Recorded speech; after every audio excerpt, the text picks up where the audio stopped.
오늘 이해할 수 없는 하나님이라는 제목으로 말씀을 함께 나누려고 합니다. 사실 일정에 없던 설교가 잡히고 조금 당황했는데 이럴 때를 대비해서 한 가지씩 만들어두는 그 설교가 있잖아요. 그런데 목사고시를 준비할 때 우리한테 하나씩 본문을 주셔서 그것들을 준비하게 하십니다. 근데 그 본문이 요한복음이어가지고 제가 오늘 요한복음을 할 수 없어서 우리 담임 목사님께서 요한복음 강의를 하고 계셔서 급하게 또 다른 말씀을 준비하며 묵상하다가 오늘 우리가 이 민수기 말씀을 나누면 참 좋겠다는 생각이 들어서 이 말씀을 나누고자 합니다. 먼저 성도님들, 누군가를 이해하는 것이 쉬우신가요? 누군가를 이해하는 것이 사실은 참 쉽지 않습니다. 그런데 그 사람이 어떤 유형인지를 알면 또 우리에게 조금 도움이 되는데요. 그래서 우리는 피플 퍼즐 세미나를 통해서 서로를 조금 더 이해할 수 있게 됩니다. 혹시 우리 담임 목사님 유형이 뭔지 다 알고 계십니까? 1초 만에 안 나오면 우리 다음번 피플 퍼즐 세미나를 다시 한번 수강해 보시는 것도 추천을 드립니다. 제가 결혼하기 전에 본가에서 부모님이랑 같이 살 때 한 가지 도저히 이해되지 않던 일이 있었습니다. 그것은 바로 집에 퇴근을 하고 돌아오면 현관문 앞에 놓여진 노란색 음식물 쓰레기통을 버리는 일이었습니다. 이것을 무시하고 들어가면 큰 화를 입을 수도 있기 때문에 집에 살던 세 남자는 꼭 이 음식물 쓰레기통을 비우고 들어가야 했습니다. 정장을 입든지 손에 선물을 들고 가든지 케이크를 사고 가든지 예외는 없습니다. 무조건 비워야 했습니다. 마치 유월절 문 밖에 피를 이렇게 바르듯이 그 의식처럼 집 앞에 노란 쓰레기통을 보면 꼭 비우고 가야 되는구나. 그래서 이 훈련을 비가 오나 눈이 오나 더운 날이나 꼭 했습니다. 비록 화는 없지만 이 훈련을 왜 해야 하나 하는 생각이 들었었는데 결혼을 하고 집을 나오고 나니 조금 이해가 되었습니다. 결혼을 하고 나서 이제 저와 함께 사는 분은 특별히 그런 말씀을 하지 않지만 이게 훈련이 되어서 자연스레 이게 내 거구나 하는 생각에 버리다 보니 같이 사는 분은 좀 편안하지 않을까 하는 저만의 생각을 가져봅니다. 그분의 의견을 묻지 않아서 그런 생각을 해보는데 이제서야 어머니가 왜 그렇게 나를 훈련시키셨는지 조금은 이해가 되고 있습니다. 이처럼 그 당시에는 이해할 수가 없는데요. 시간이 지나서야 깨닫게 되는 것들이 우리의 인생에 종종 있는 것 같아요. 하나님도 그런 분이신 것 같습니다. 오늘 말씀을 통해 이해할 수 없는 그러나 사랑이신 그 하나님을 우리가 함께 알아가기를 소원합니다.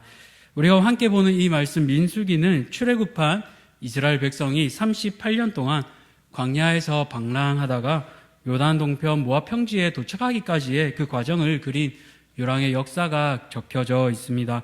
이스라엘 백성이 가나안 땅의 주인이 되기까지 연단받은 광야 생활은 하늘 가나안을 약속받은 성도들이 이 땅에서 연단과 훈련의 과정을 능히 이기고 승리해야 한다는 교훈을 우리에게 주기도 합니다.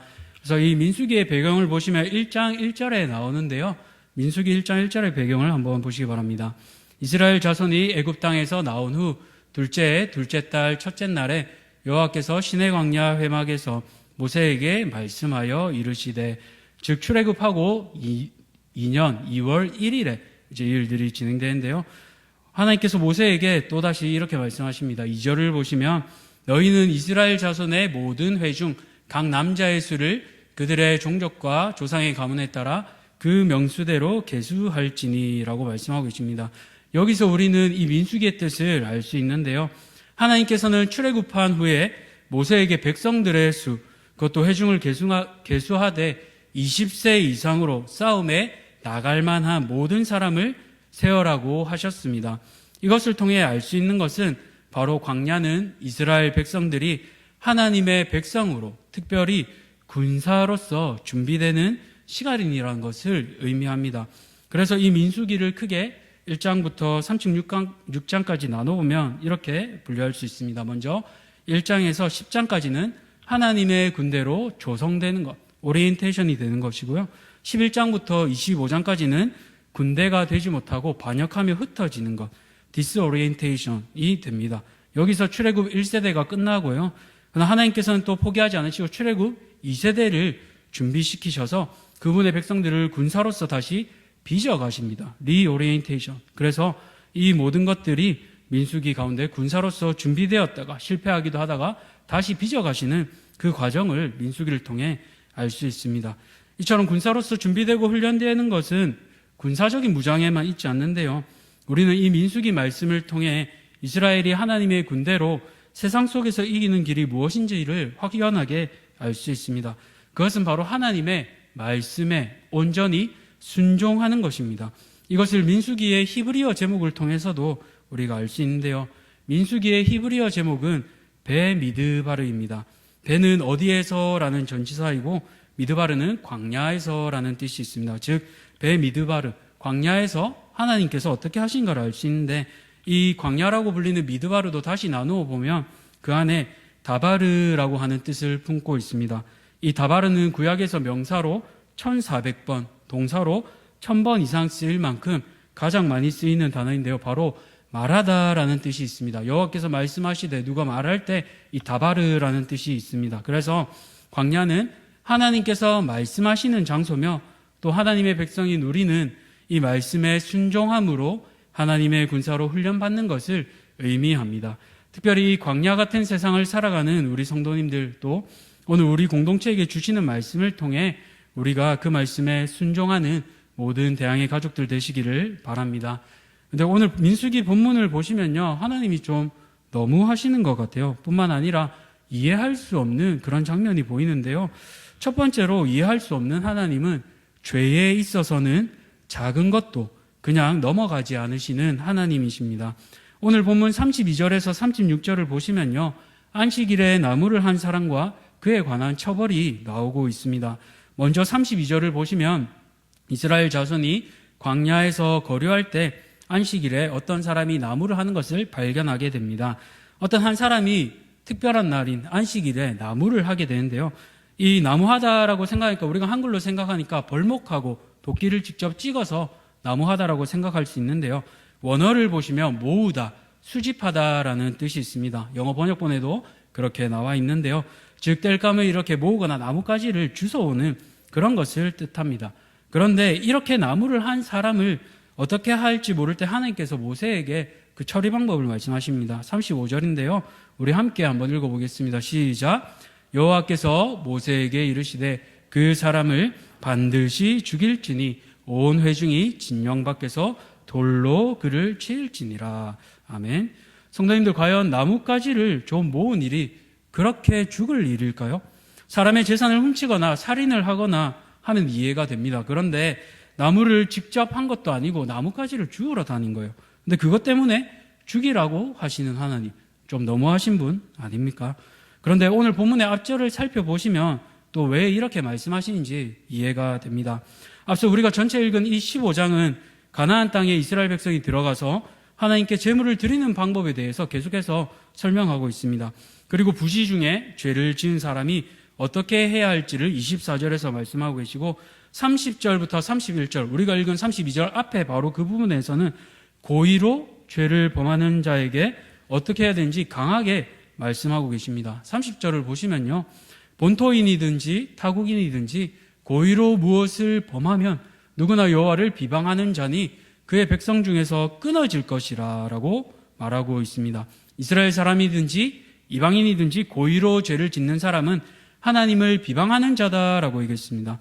여기서 고의로 무엇을 범하면, 이 원어의 뜻은 높은 손으로 범죄하다라는 뜻을 가지고 있습니다.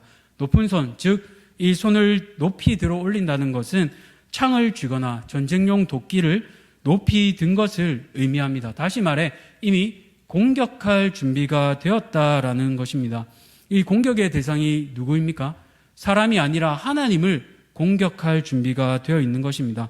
이런 사람은 31절 말씀처럼 하나님의 말씀을 멸시하고 그의 명령을 파괴하는 사람입니다. 사실 이런 행위로 볼 때 나무를 줍는 것은 아주 작은 일입니다. 그러나 이 나뭇가지를 모음으로써 결국 불을 피우고 또 일을 하겠다라는 그 의미가 내포되어 있는 것이죠. 하나님께서는 가나안에 들어가기 전에 분명 이스라엘 백성들에게 시내산에서 십계명을 주시고 이스라엘 백성에게 새로운 정체성을 허락하셨습니다. 이제는 애굽에서 노예가 아니라 하나님의 자녀로 살아가도록 만드셨습니다. 노예에게는 쉼이 없지요. 그러나 자녀에게는 쉼이 있습니다. 하나님께서는 쉼을 주시고 당신의 백성들을 돌보셨습니다. 그런데 이 나무하는 사람은 원어뜻처럼 손을 높이 든 채 적극적으로 하나님을 대적하고 있는 것입니다. 하나님이 새로 주신 자녀의 정체성을 거스르고 이전에 애굽의 노예 때의 습관과 정신을 여전히 가지고 있는 것입니다. 그것이 무엇입니까? 바로 각자 도생입니다. 스스로 해결해야 된다는 생각입니다. 이집트 노예 때는 바로가 끊임없이 일을 시켰습니다. 피라미드를 짓기 위해 벽돌을 더 많이 만들어내야 했습니다. 많이 만들어낸다 해도 그들에게 충분한 보상은 없었습니다. 겨우 입에 풀칠을 할 정도, 그 정도였습니다. 그러나 여기서 낙오되는 사람은 어떠합니까? 힘이 없고 약한 노약자들, 어린아이들은 이용 가치가 없기에 버려지게 됩니다. 이것이 바로 애굽의 시스템입니다. 이 제도 안에 있으면 사람을 하나님의 관점으로 사랑의 대상으로 섬겨야 할 대상이 아니라 소비의 관점으로 보게 됩니다. 물건과 같이 나에게 이용 가치가 없으면 물건처럼 사용하고 가치 없이 병들고 약해지면 가차 없이 버리게 되는 것입니다. 이것이 바로 애굽의 시스템인 동시에 세상의 시스템이 되는 것입니다. 그러나 하나님의 시스템인 안식은 무엇입니까? 그것은 바로 내 힘으로 벌어먹고 사는 것을 멈추게 하십니다. 금식이 음식을 굶는 것이라면 안식일은 일을 굶는 날입니다. 하나님께서는 먹는 것과 일하는 것을 중단하게 하심으로 오직 생명의 원천이 하나님이심을 깨닫게 하십니다. 이것을 통해 경쟁이 아니라 돌보심을 경험하게 하십니다. 뿐만 아니라 나를 돌보시는 하나님을 통해 공동체와 피조물을 돌아보게 하십니다. 출애굽기 20장을 보시면 이렇게 얘기하고 있습니다. 안식일을 거룩히 지키라고 하시며 내 아들이나 내 딸이나 내 남종이나 내 여종이나 가축이나 내 문 안에 거하는 손님이라도 아무 일도 하지 말라고 하십니다. 나만 아니라 그 범위가 점점 더 넓혀져 가는 것을 볼 수 있습니다. 가족, 종들, 이웃, 동물들까지도 하나님께서는 쉼을 허락하시도록 하는 것이죠. 왜 이렇게 하십니까? 이렇게 안식하는 것을 통해서 나뿐만 아니라 공동체 모두에게 우리가 하나님의 소유됨을 고백하게 하는 것입니다. 그런데 이것을 한 사람이 깨기 시작하면 공동체 전체가 위험할 수 있습니다. 그렇기에 하나님께서는 철저하게 이것을 막으시는 것입니다. 이 안식을 계속해서 훈련하고 체험하면 애굽의 시스템에서 벗어날 수 있습니다.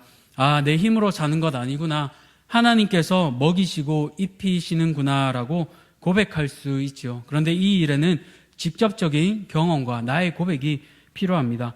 탈북민들이 탈북해서 남한에 온 후 식사하던 얘기를 들은 적이 있습니다. 맨 처음 남한에 와서 식사할 때 놀랬던 게 먼저는 이 밥에 고기가 많이 나와서 놀랬다고 합니다. 한 번도 보기 힘든 그 쌀밥이 너무나 풍성하게 차려져 있고 고기 반찬들이 많으니까 많이 놀랬다고 합니다. 그런데 북에서도 뭐 김일성이나 김정일 생일에 그렇게 주니까 하루 정도는 오늘 특별한 남한의 뭐 대통령의 생일이거나 뭐 기념할 만한 날이구나라고 생각해서 넘어갔는데 이제 하루가 지나고 이틀이 지나고 3일이 지났는데도 계속해서 그 풍성한 음식들이 나오니까 그때서야 알았답니다. 아, 여기가 자유민주주의 남한이구나. 여기는 이렇게 풍성하게 음식을 주는구나라고 적응하기 시작했다고 합니다. 또 두 번째로 놀란 것은 이 배식이 북한에서는 직접 정량을 정해서 주는 배식인데 남한에서는 자율 배식으로 이루어진 것을 보며 놀랬다고 합니다. 자기가 마음껏 먹고 싶은 만큼 퍼서 먹을 수 있는 것, 내가 돈을 내지 않아도 나라에서 책임져 주는 것, 이것이 우리에게 너무 흔한 일인데 그들에게는 매우 이색적이고 적용되지 않던 일이었기에 그래서 이 북한의 탈북민들은 매우 놀랬다고 합니다. 그런데 이처럼 매일매일 맛있는 음식을 계속해서 먹을 수 있는데 이전과 같이 언제 먹을지 몰라서 계속 산처럼 퍼놓고 계속해서 먹지도 못하는데 억지로 먹는 것을 우리가 보면 어떤 마음이 들까요? 참 안타까운 마음이 들지 않겠습니까?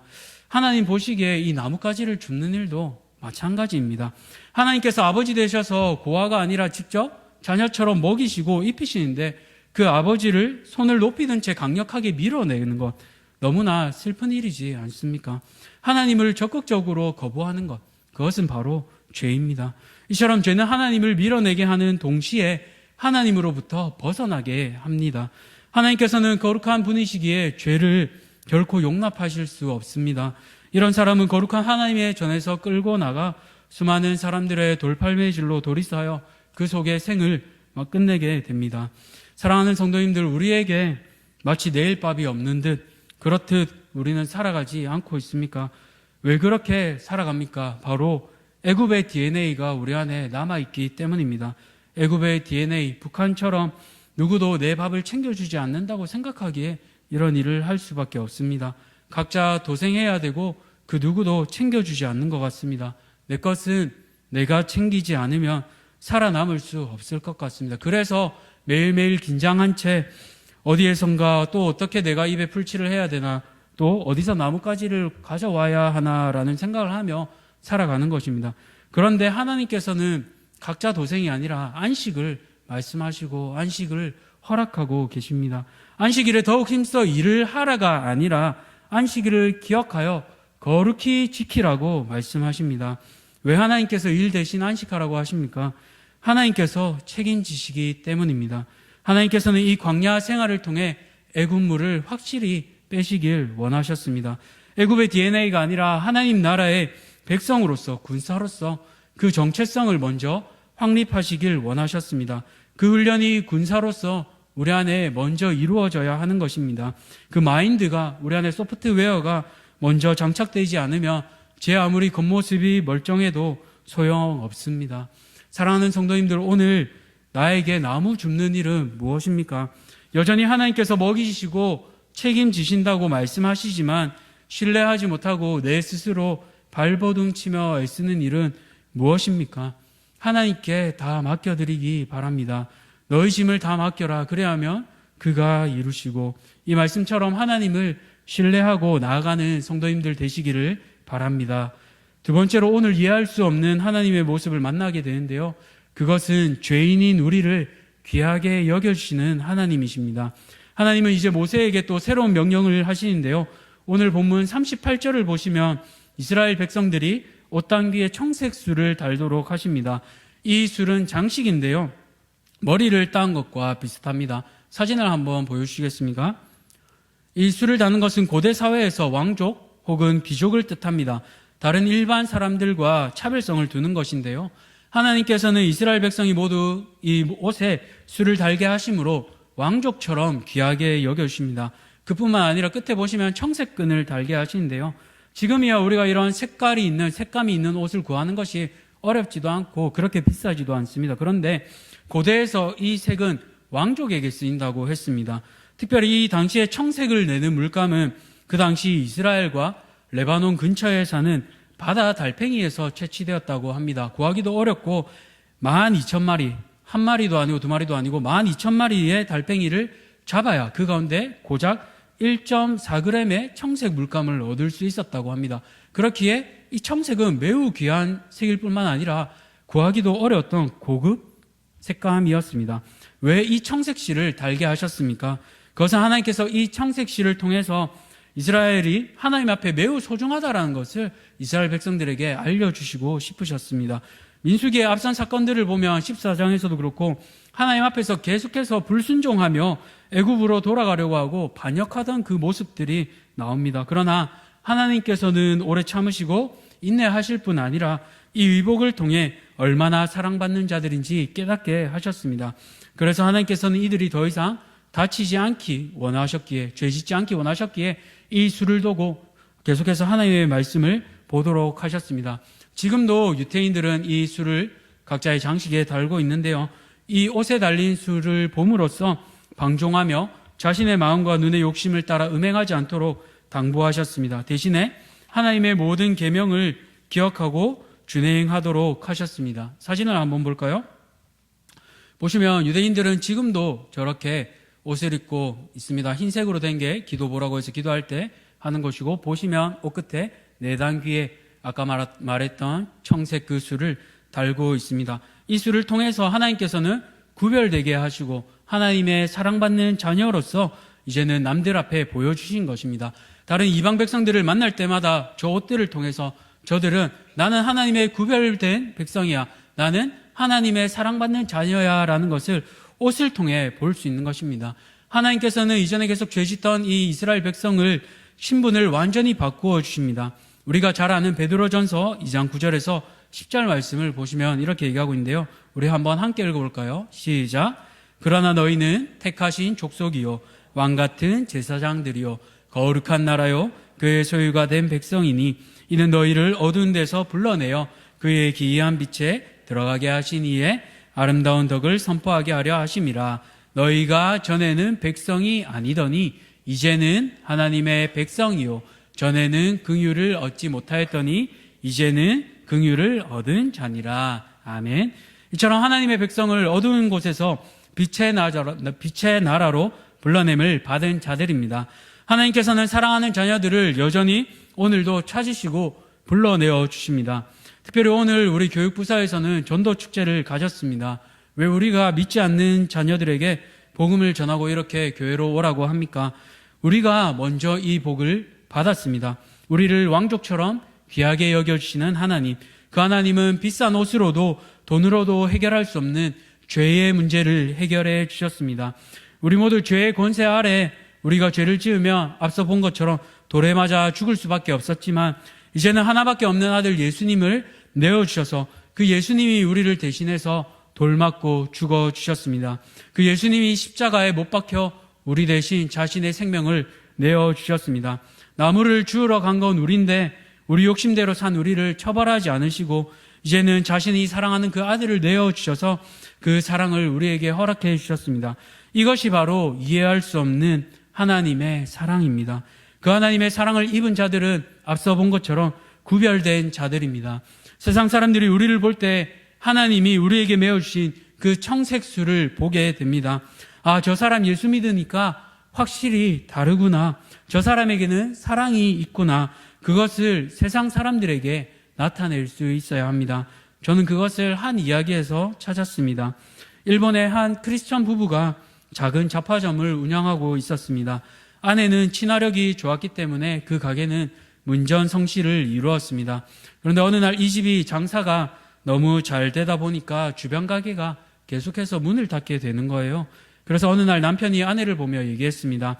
여보, 아무래도 우리가 잘못하고 있는 것 같아요. 우리 가게가 너무 장사가 잘 돼서 이웃 가게들이 죄다 문을 닫고 있잖아요. 그러자 아내가 대답했습니다. 맞아요, 여보. 예수 믿는 사람이 이렇게 해서는 안 되겠어요. 그리고 이 부부는 위대한 기도를 합니다. 바로 하나님이 주신 인생의 양지를 음지로 바꾸어 달라는 기도를 드리게 됩니다. 하나님, 소중한 이웃과 사랑의 줄이 끊어지는 일이 없게 해주세요. 내가 사랑의 낙오자가 되지 않게 해주세요. 그리고는 기도에서 그치는 것이 아니라 삶으로 살아가기 시작했습니다. 다음 날부터 즉시 가게 물건의 3분의 1만 갖다 놓았습니다. 없는 물건을 찾는 손님이 오면 즉시 이웃 가게로 보내기 시작했습니다. 그랬더니 주변 가게도 골고루 잘 되었습니다. 그렇게 가게 일로 바쁘지 않게 되자 아내는 이제 글을 쓰기 시작했습니다. 그렇게 5년이라는 시간이 지나고 이제 42살의 잡화점 여주인은 1964년 일본 아사히 신문이 주관한 1천만엔 현상소설 공모전에 당선됩니다. 이 여주인이 우리가 잘 아는 바로 미우라 아야코 여사입니다. 그때 당선된 소설이 바로 세계적인 기독교 문학의 세계 반열에 오른 빙점이라고 하는 소설입니다. 이 빙점은 물이 얼음이 되는 시작점인 동시에 얼음이 물이 녹는 시작점이 될 수 있습니다.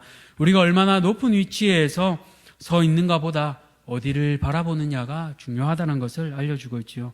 이 미우라 아야코 부부가 하나님께 받은 사랑을 기억하며 삶으로 흘려보낸 것을 기억합니다. 그 손님들이 이웃 가게로 갈 때마다 이웃 가게들은 미우라 아야코 부부의 따뜻한 마음과 하나님의 사랑을 계속해서 체험했을 것입니다. 그런데 어떻게 이런 일이 가능했을까요? 사진을 한번 띄워주실까요? 사진을 보면 미우라 아야코 부부인데요. 처음부터 아내인 아야코가 이러지는 않았습니다. 사실 아내였던 미우라 아야코는 옆에 있는 남편을 통해 하나님의 사랑을 경험했다고 합니다. 남편은 자신의 비싼 양복을 세탁소에 맡겼는데 세탁소가 실수로 그것을 도둑 맞았다고 해요. 이에 아야코는 화가 나서 남편에게 무조건 변상받으라고 합니다. 그런데 남편이 이렇게 얘기합니다. 여보, 어떻게 변상을 받을 수 있겠어요? 무리한 요구를 하면 안 됩니다. 상대는 아주 자그마한 세탁소예요. 만약 내 양복을 변상하면 한 달 동안 그 가게는 힘이 들지도 몰라요. 그러자 화가 나지 않겠습니까? 그렇다고 어떻게 도둑 맞은 것을 어떻게 가만히 있어요? 나는 변상 받아야겠어요. 그러자 그 아내에게 남편이 마지막으로 말합니다. 여보, 성경에 뭐라고 쓰여 있지요? 용서해 주라고 쓰여 있지요.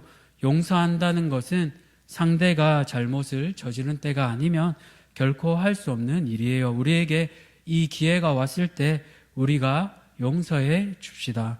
그리고 이 부부는 자신의 비싼 양복을 도둑 맞았음에도 불구하고 용서를 베푸는 남편을 통해 아내의 나약하도 자신도 아무런 조건 없이 받아들여졌음을, 그 하나님의 사랑을 기억하게 됩니다. 그리고 또 그 사랑을 이웃들에게 흘려보내는 그리스도인이 되게 됩니다. 사랑하는 성도님들, 아야코는 처음에 남편을 이해할 수 없었습니다. 그러나 성경의 용서를 삶으로 살아내는 남편을 통해서 자신도 아무 조건 없이 용서받고 받아들여지는 존재임을 깨닫게 됩니다. 우리도 그렇지 않습니까? 하나님께서 우리에게 청색수를 붙여주신 것은 다른 이들도 그렇게 귀중한 존재임을 깨닫게 하시기 위함입니다. 오늘 이 말씀을 듣고 하나님께서 나를 용납하시듯 내가 용납해야 할 사람은 누구일까요? 우리를 보내시는 삶의 터전에서 아야코 부부가 그러했듯이 우리도 그 사랑을 흘려보내시기를 소원합니다. 어떻게 가능할까요? 그것을 저는 41절에서 찾았는데요. 우리 41절 말씀 함께 읽겠습니다. 시작. 나는 여호와 너희 하나님이라. 나는 너희의 하나님이 되려고 너희를 애굽 땅에서 인도해 내었느니라. 나는 여호와 너희의 하나님이니라. 아멘. 오늘 이 말씀을 묵상하며 41절을 읽으며 하나님의 그 애타는 마음이 느껴졌습니다. 하나님께서 그 절절한 마음이 이 말씀을 통해 문자적으로 또 살아서 제 가운데 찾아오신 것을 느꼈습니다. 3번이나 하나님께서는 너희의 하나님이다 라고 말씀하고 계세요. 얘들아, 내가 너희 하나님이야. 다른 애굽이나 암몬이나 모압이나 이 세상의 애굽의 시스템을 가진 그 하나님이 아니라 너희를 쉬게 하고 너희에게 귀한 자녀라고 붙여주시는 그 하나님이야. 다른 것을 보지 말고 나를 좀 이제 바라봐. 내가 너희를 그 애굽 땅에서 건져내었잖아. 이제는 나를 꼭 기억하렴. 그렇게 절절한 마음으로 오늘 성도님들에게 말씀하시는 그 하나님께서 오늘 함께 계십니다. 또한 우리 안에서 간구하시며 애타는 마음으로 기도하시는 성령께서 우리 안에 계십니다. 세상에 어떤 신이 자신이 만든 피조물을 찾아오고 위로하고 격려합니까? 고대 근동 전설을 보시면 사람을 착취하고 이용하는 신이 가득합니다. 그런데 하나님께서는 친히 자신의 백성을 찾아오시잖아요. 야곱의 하나님을 보십시오. 친히 찾아와서 씨름을 하면서 이기는 것이 아니라 져주십니다. 이름을 바꾸어 주십니다. 하나님의 사랑받는 자녀이기에 일부러 져주고 그 정체성을 회복시켜 주시는 것입니다. 왜냐하면 그 자녀를 너무나 사랑하시기 때문입니다. 사랑하기 때문에 이해할 수 없는 그 사랑, 이해할 수 없는 하나님이 우리 가운데 찾아오시는 것입니다. 사랑하는 성도님들, 오늘 이해할 수 없는 사랑, 그저 내어주시는 그 놀라운 하나님의 사랑을 회복하시기 바랍니다. 말씀을 맺겠습니다. 이해할 수 없는 하나님, 그분은 죄에 있어서는 지나칠 만큼 철저하십니다. 그러나 너무한 것 같지만 죄의 무서움을 다시 한번 생각해 볼 수 있습니다. 그 죄는 나뿐만 아니라 우리 공동체를 아프게 하며 우리 공동체를 위협합니다. 하지만 하나님께서는 그 죄를 우리에게 넘기시는 것이 아니라 오히려 사랑하는 외아들에게 값을 치르게 하셨습니다. 그 값을 예수님께서 십자가에서 못 박혀 죽으시게 하심으로 이제는 우리를 의롭다 여겨주셨습니다. 이제 값비싼 청색수를 우리 안에 달아주신 것처럼 우리의 신분도 죄인에서 자녀로 변화되었습니다. 그 사랑을 아는 우리는 우리가 속한 곳에 하나님의 사랑을 흘려보내야 하겠습니다. 먼저 우리가 주님께 조건 없이 받아들여졌습니다. 우리를 의롭다 여겨주셨습니다. 그 사랑을 아는 성도님들, 오늘 이 사랑을 기억하며 함께 찬양으로 고백하며 나아가겠습니다.